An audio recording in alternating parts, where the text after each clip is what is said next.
Police मंत्री ममता बनर्जी हाय हाय हाय रामपुर थाना उसी हाय हाय मंत्री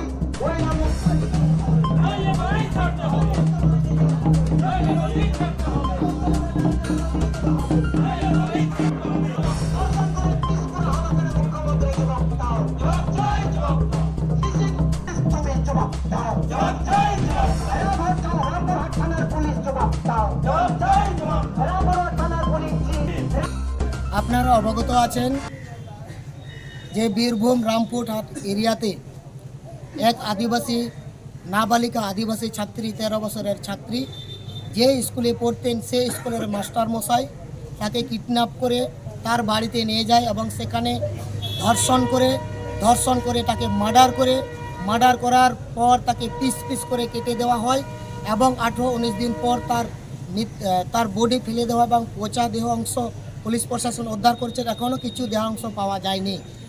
তারই প্রতিবাদে আজকে রাজ্য জুড়ে আদিবাসী সেঙ্গেল অভিযানের পক্ষ থেকে থানা ঘেরাও কর্মসূচি চলছে। তার সাথে সাথে পুরুলিয়া জেলাতেও এক স্কুল হেডমাস্টার এক আদিবাসী ছাত্রীকে সেখানেও তাকে স্কুল হেডমাস্টার শ্লীলতাহানি করেছেন। এই 6 দফা দাবি নিয়ে আজকে আমাদের এই থানা ঘেরাও কর্মসূচি।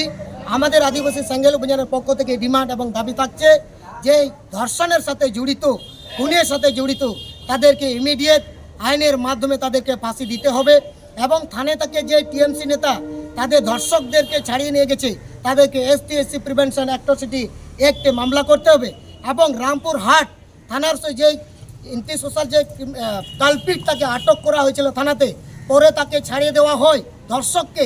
আমরা চাই রামপুর থানার যারা পুলিশ প্রশাসন যারা এই কাজের সাথে জড়িত তাদেরকেও ডিটেন করে তাদেরকেও অ্যারেস্ট করতে হবে। তাদের এগেনস্টে পুলিশ প্রশাসনের রামপুরহাট থানার পুলিশ প্রশাসনের এগেনস্টেও ST/SC অ্যাট্রসিটি অ্যাক্টে মামলা করতে হবে।